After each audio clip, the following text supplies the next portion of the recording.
Welcome back. One of our regulars joins us right here. Adini Fetayo is a publisher, a media man, public affairs analyst.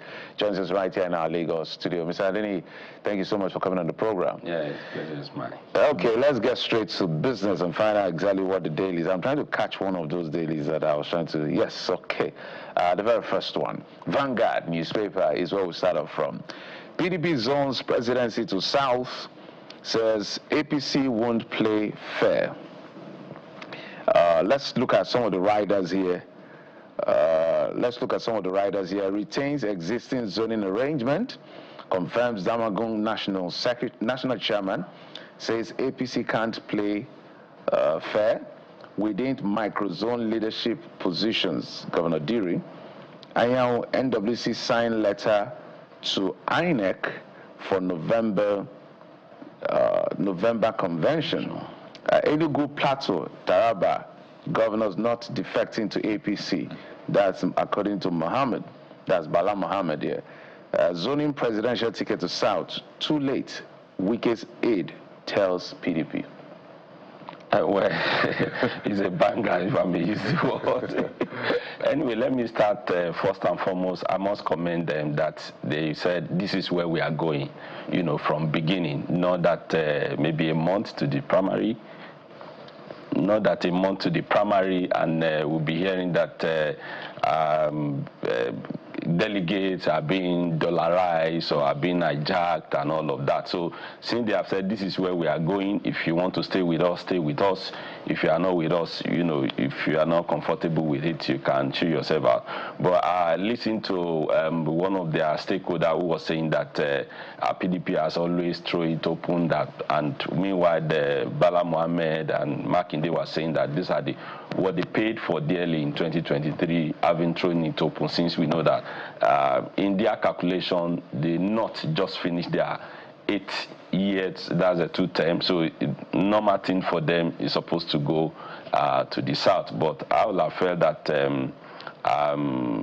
like Wike saying that it's just too late, since you said this is what you are fighting for, so let's know where you stand now. If you want to join them, join them. If you're against them, let them know. And so they need to move forward, and thank God they've been able to put their house in order. But to remain one thing they need to do when it comes to anti-party, but I'm not going to tell them. They know what to do. They know what to do. Yeah. The question is, do they know what to do, or will they do what you think they know to do? Yeah. It's very interesting times for the PDP, and I must tell you that almost all of the front pages have that story. I mean, take a look at The Guardian as well. The Guardian would usually take a departure from usual stories, but no, today The Guardian also focuses on the politics of it. And you see in red, 2027, Atiku signals interest as PDP heads for showdown with Tinubu.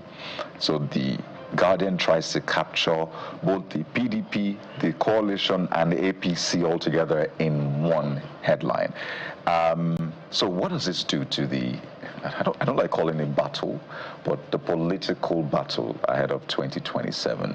What does it do first to the chances of President Bola Tinubu? What does it do to the chances of Mr. Atiku Abubakar? Let's just keep it at those two for now.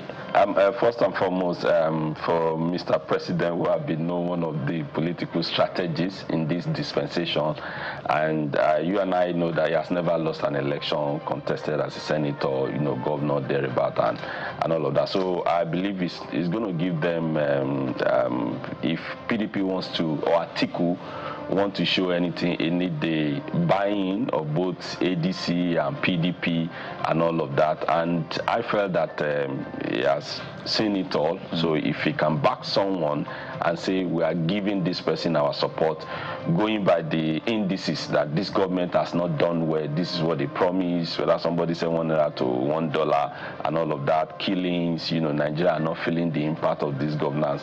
Let's support this. These are the blueprint. This is what we are going to do differently. I think they might spring a surprise. But of course, an incumbent is not that it has been done here in Nigeria before.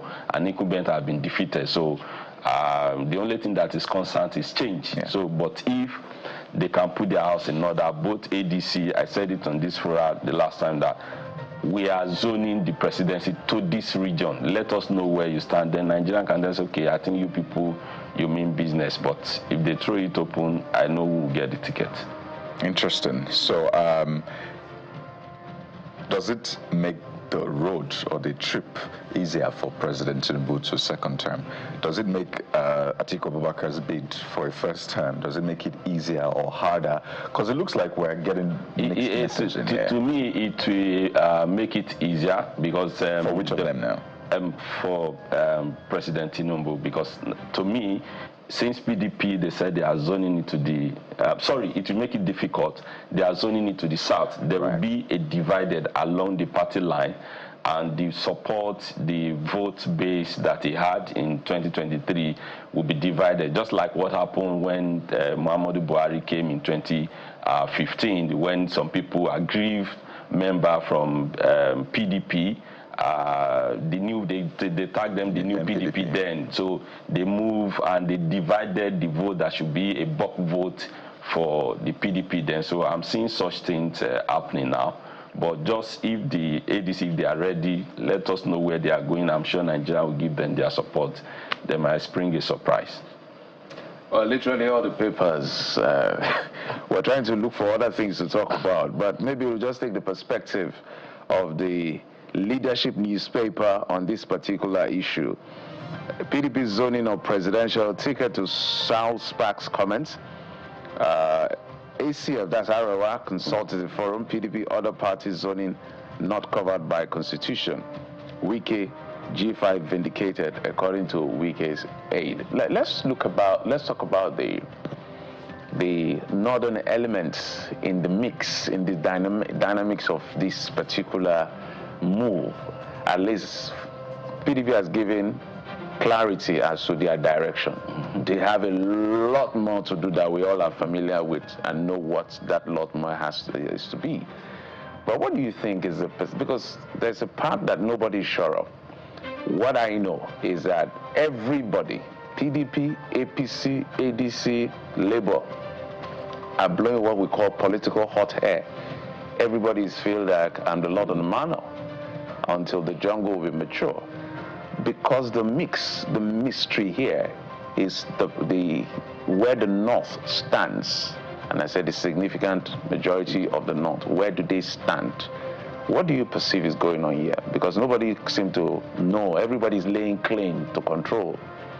I think the decider for me would be the ADC, where are they zoning their presidential ticket to, or they want to make it open.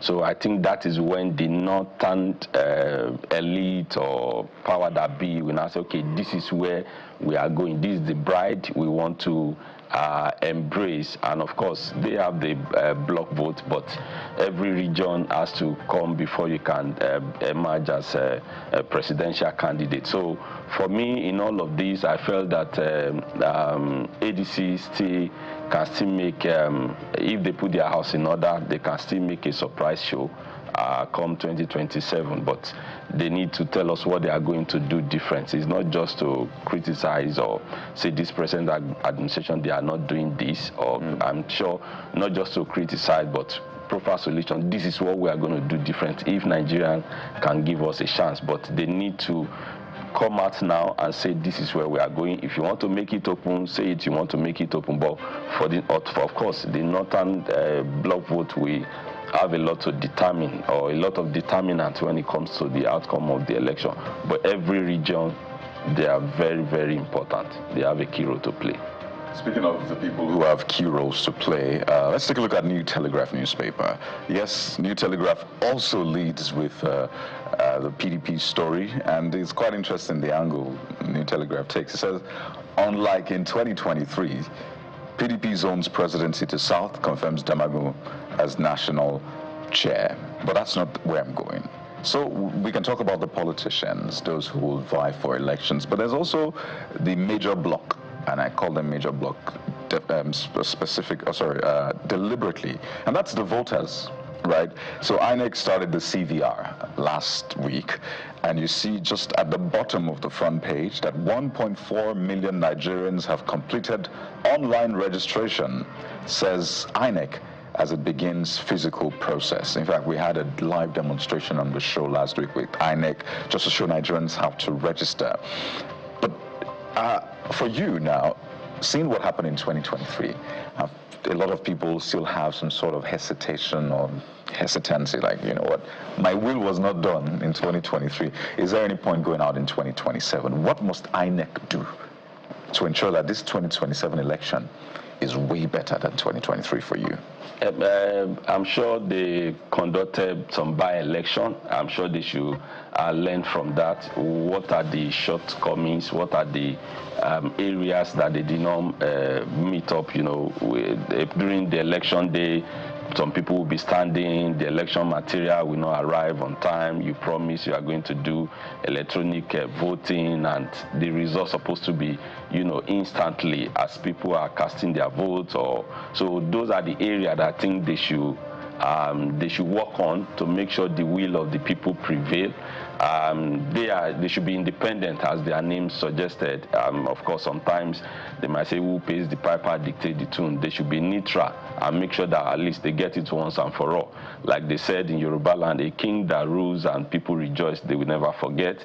And the one that rules that comes with pains, also they will never forget. So it's not just all about who is there, but let the will of the people prevail. I'm sure they've, you know what you need, how many adult staff that will be needed, the transportation, what are the issues experienced during the general 2023 election. So I'm sure those are the things should be put in right perspective. They know what they are, what they need to do so that they make it free and fair and let the will of Nigerians prevail. I know politicians will come sometime our election have been induced with both Naira and it's just that some arrests were made, but we don't know the prosecution. Are those people being jailed? Are they being convicted? Or is it somebody because he belongs to party A, somebody we call guy at the top, please release him, or just pat him at the back, let him go? So those are the things that INEC needs to say. There are 20 people or 100 people that were arrested, prosecuted. This one has been concluded. This one is still an ongoing trial. So let them see that they are really transparent. That will boost confidence of Nigerians, the voters, that, okay, I think they are going to get it right this time around. And because they didn't get it right as a voter, it's a civic responsibility. You know, they say a drop of water makes mighty ocean. If you do your part, I do my part. Maybe next time, a lot of us do our part. Before you know, you will get it right. I mean, INEC, I'm sure they didn't promise electronic voting. They said, no, we didn't promise that. Even the result viewing has been very, very controversial. No, they so promised maybe that. They promised that. No, they promised. I'm not saying they didn't promise result viewing. I said it has been controversial. It's electronic voting that they didn't promise. But the point is now we need to get clarity on what we're going to do with the INEC portal moving forward. Are we going to use it as collation? Because people still expect that will be used as collation, or it's just going to be result viewing, if you get what I mean. So that's the controversial part. But I just wanted to mention, because you said electronic voting. They didn't promise that. So sort of for clarity, the Supreme Court has ruled, and that kind of deflated what I would call voter optimism and enthusiasm in the poll, because that's why we have to be careful pronouncements that are made with the greatest sense of respect. So because I remember clearly that Professor Mahmoud Yakubu, I remember clearly Festus, the voter registration commissioner, National Commission of Voter Registration. I've forgotten his name. Former one, right? Yeah, the former one. I've forgotten his name now. The lawyer. Yeah. So I know they constantly were pumping that idea into Nigerians. Perhaps they were confident from their ICT people or whatever that, you know, real time. You remember that word? It was a popular word then, real time, real time. And then on the day of the election, especially the presidential election, real time could not find its way in real time. You know, those of us who are journalists who had prepared ERAD with our partners were frustrated because we wanted to be showing Nigerians in real time as promised by INEC. On that, INEC failed flat. Well, we went to the Supreme Court. Everybody went to Supreme Court, and the Supreme Court has made a pronouncement that it's not a collation is this center now. It's just a viewing portal. So I think that kind of has deflated a lot of passion, because everybody was like, okay, let's just be seeing these results as it is. So I know that the promoters of the IREV, maybe people like Yaga Africa and all of that, really want to give the IREV the same power like they form EC8A. that you use to collate results so that build confidence in the people. But for now, with the Supreme Court judgment, it's just a viewing portal. How that will play and affect the exercise in 2027 is a different kettle of fish. But I feel that this kind of news carried on, Mr. Ifetayo, sounds like good news for some politicians, because yes, of course, the more mysterious, the better. The better for some of them to subvert the system. Our job is to check them. Let's go to, there's a headline I saw somewhere. Yes, 1,000, that's on This Nigeria. If you go to This Nigeria, I think I found what I'm looking for. This Nigeria says 1,000 insurgency groups operating in Africa. That's according to Gambari, the former chief of staff to Muhammadu Buhari, when he was giving his presentation at the Chief of Defense conference, African Chief of Defense conference that took place in Abuja, or that's taking place in Abuja. When you hear this kind of thing, what does it do to you? 1,000. Is it a hyperbole, exaggeration, or this is for real? No, as somebody who served at that capacity as former chief of staff to former president of Nigeria, Muhammadu Buhari, I'm sure he's not my. And he served at the UN as well. Oh, okay, yeah. I'm just saying the last position. So, looking at that, I think it's high time the African leaders, they come together to secure the border. It's not about I'm the giant of Africa, I'm the one superior in this. You know, you were saying the other time when a government is not getting security right, it makes investor, you are talking about foreign direct investment, to shy away of coming into your country, regardless of whatever reform, whether dollar being stabilized or naira being stabilized, whatever it is, if you don't get security right. And that's why I think the African Union, the African leader, whatever name, this is when they should come together and look at it holistically. Do we have, I've heard they had Interpol. How is it effective when it comes to within African region? What are they doing? What are the prosecutions that have been made, or people that have been arrested or for one crime or the other, or just because you do your own in your country, let me do my own in my country. But before you know it, it's snowball or trickle down, and just like what we have in Nigeria, because we share border with some West African country and all of that. So whatever affects your neighbor, if you felt that is none of your business, indirectly somehow it might get to you. So it is high time they come together, have a security measure that is, you know, like a master plan for the whole of the continent, just like it is obtainable in Europe. You can't commit a crime here or say you want to run to another country, you'll be featured. So that collaboration should be very key. And when it comes to security of our border, lands and property, you know, I think they can do better than what we are witnessing for now. All right. Just to show you the big story on the front page of the Vanguard quickly. Security is very important. In fact, it's going to form a major part of our conversation. But you see the Vanguard speaking about the zoning. But you see State of the Nation. Ezekwesili, a minister clash at MBA confab. Protest rocks confab over alleged political imprisonment of Enugu lawmaker. I think MBA confab has always been one that will make the news. So, you know, once the confab is coming, you just know that there will be a lot of things. So we had Malema's speech making the news. Now the panel and the some of the comments, the Sultan's speech. There you go. And now the comments made. But you know, she's speaking about subsidy removal and saying it was a good move that was done the wrong way. It looks like whoever you ask, or at least whoever makes that decision, would he have gone right? Is there a way that subsidy removal would have gone right? Because I remember Jonathan tried it. We know what happened with the Occupy Nigeria protest and all of that. Oh, by the way, Obasanjo had tried it earlier on, but a lot of people do not remember, and it was returned in some sense. So it's always going to be controversial. So looking back at, I don't know, with benefit of hindsight, listening to what each person had said, do you think there's someone who could have done it the best? I said that it's just like you've not taken over an institution and you started making some promises. You remember Mr. President made a statement while he was being sworn in and said subsidy is gone. And that's why, as president, what you say matters. Yeah. You understand? So I believe that the parameters were not put in place to cushion the effect that people are going to experience. You understand? So those things are not being put in place. If it had come into place, or in 6 months, we are going to remove subsidy, whether I would like it or not, and these are the things we are going to put in place.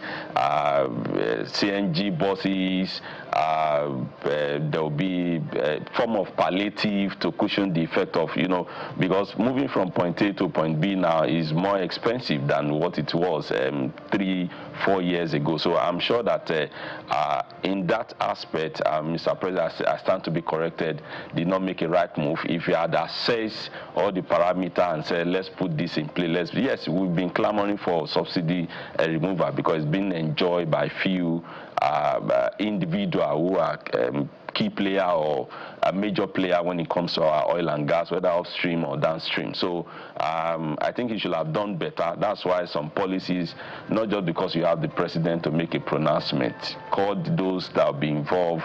It's not just all about the cabinet member. Who are the people that will be impacted? Who is representing them? Who are the voices? Sometimes you sample, I can liken, like they said, that Finland was voted, I think, the best country in the world for the 5 times consecutive. I was there. I was now asking, what are the perimeter? So one of the things is that before they will make a pronouncement, this is what we're going to do, each representative, like we have a senator, House of Rep, you go back to your constituency, this is what the government is planning. What do you think? The people will now make an input, and that is what the lawmaker will now bring to the floor or to the executive council, and they will now debate and fine-tune it. But what we do in this, our climb, we will decide what we want to do. We will now take it back to the people and say, come and make a contribution. So it's people first before that. So whether you are a leader, president, or governor, what do the people want? What do they need apart from what you have promised them that you are going to do? It's funny. Finland also has 6-year presidential term.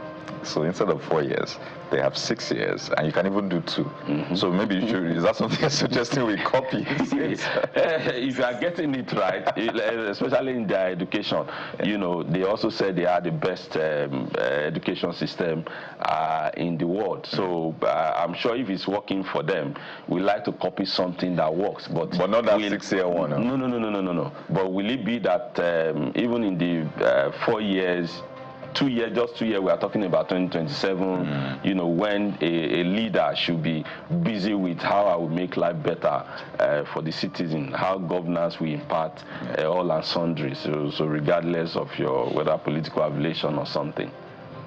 Interesting. So it's an argument, this subsidy argument is interesting. It's an argument between the approach, cold turkey, which is immediate, and gradualism. Some have said we're supposed to have phased it maybe by 50% over time because we don't have, all our legacy issues are there at the end of the day. Some are saying no. How do we even get money to fix legacy issue if we don't remove the subsidy so that we get some windfall? Because they came in with their wage bill as a government, federal government, was almost between 22 to 27 trillion. So they decided to pick out all the things that they felt they could run. But now the shock, because it's just quite aggressive. The shock, we're still feeling the shock till tomorrow. Mm-hmm. So that debate continues. That's why sometimes I feel that political parties should take opposite positions. Why can't, since APC has decided they want to be capitalists, although I am confused sometimes because Buhari was socialist, Tinubu is capitalist, so the party doesn't have a clear direction in terms of the economic approach. So like individuals take their posture. We should have some people that will say, I think Shawara is the one that said he will not remove subsidy. So we should have those clear positions so that everybody knows what works for them. Yep. And it's not just about talk, it's about telling us why you don't remove, what you can do to make life better. Yeah. Let's go to Nigerian News Direct. Nigerian News Direct says beneath, because let's leave this PDP and PDP zoning matter for a bit, but Governor Adeleke behind LG workers' continued strike, withheld allocations in Osun, APC alleges. There are two stories I want you to respond to. Okay. On that one, because this local government issue in Osun State has lingered way too long. And then Ojulari, the NNPCL group CEO, talking about international syndicates behind crude oil thefts in Nigeria. That's not supposed. Is that news? No, that's not news. Whether oil theft, whether it's done by international community or by, is still on our waterway. It's still with the collaboration. Who is pumping the vessels? Because there was a time, whether on your station, I can't remember now, or a video posted when someone was demonstrating that there's no how a vessel will load without a permission of some security agency. Certainly. And some collaborator, at least somebody will open the tap for the thing to be discharged. So who are those people? So saying with the international syndicate, what about the local syndicate? They are collaborator here. So it's just saying the half truth to me. I stand to be corrected, because there's no, you can't be more Catholic than a pope. You are the one, you are the owner, you are the one that will open it, or somebody. So who are the people responsible for that? If you are to be a refined product bringing and pirate, it's another conversation entirely. It's not just international syndicate, but we have our local collaborator as well. They should look at. Interesting. Well, there you have it. So look at some of the dailies this morning. By the way, there's a lot more on the front pages across board. There's the Gaza issue also dominating front pages, the death of the journalist. And New Telegraph actually leads, or at least has that story on the front page. 5 journalists among 20 killed in Israeli strike on hospital, Gaza officials say. And this particularly hits home. I mean, this has lingered for too long. But I don't know if Donald Trump is meant to be the savior or is making things worse at this point. Some say he's trying to get a Nobel Peace Prize. So hopefully this will be the cases he tries to resolve. But when you see journalists being attacked, hospitals being attacked time and again, and consistently you get different narratives. The aggressive side will say, no, that place we targeted was not a hospital, it was being used for this. And the people say, no, it was a hospital. And I always say, and I think that's a general perspective, that in war, truth is usually the first casualty. So we don't know who's telling the truth at this point, but we know that people are dying.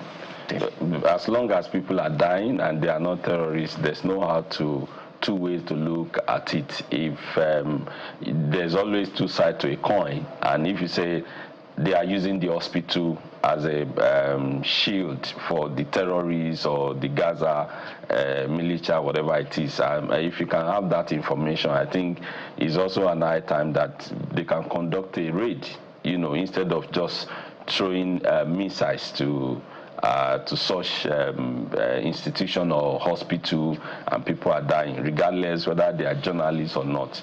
Life is so precious that you can't just harm because, I discovered that a thief is hiding in your house, so what I need to do is to bring down everybody in that house. So that's not justifiable. But for the Donald Trump, I thought there would be a kind of deal when he met with the Russian what's it called? Russian president. That's for the Russia-Ukraine war now. For the Russian-Ukraine war. Right. But whatever it is you are doing to contribute to make peace, I think peace is what we need, regardless of you want to show yourself I have military support or this and that. But it's right to, like this, tamper justice with mercy. Yeah. A lot of people are dying, children, even the, what's it called, Red Cross, finding it difficult to get relief material, to those people there. They should call these people to order and have a heart-to-heart talk. It's very, very, when it comes to this issue of Gaza, it's very painful. I really don't care whoever is saying what. Children are being killed. That is not acceptable, Yes, what Hamas did was, painful, hurting, an assault. But the measure of response is what a lot of people who were allies to Israel now are now finding not funny. And I think we had a conversation with one of their ministers here, and, it's like a general posturing. There's also the argument of living around such level of hostility. There's Lebanon above your head, there is Gaza around you, there's Jordan somewhere around the corner lurking, there's Yemen. Everybody seems to be your enemy. So you are naturally paranoid to always be on the offensive. Yeah. So for them, no measure of defense is out of the books to protect themselves. But let's remember we're all humans at the end of the day, because the argument is to the fact that they use children, hospitals, vulnerable spaces as human shield, and they have to do what they have to do. But it's a complicated conversation.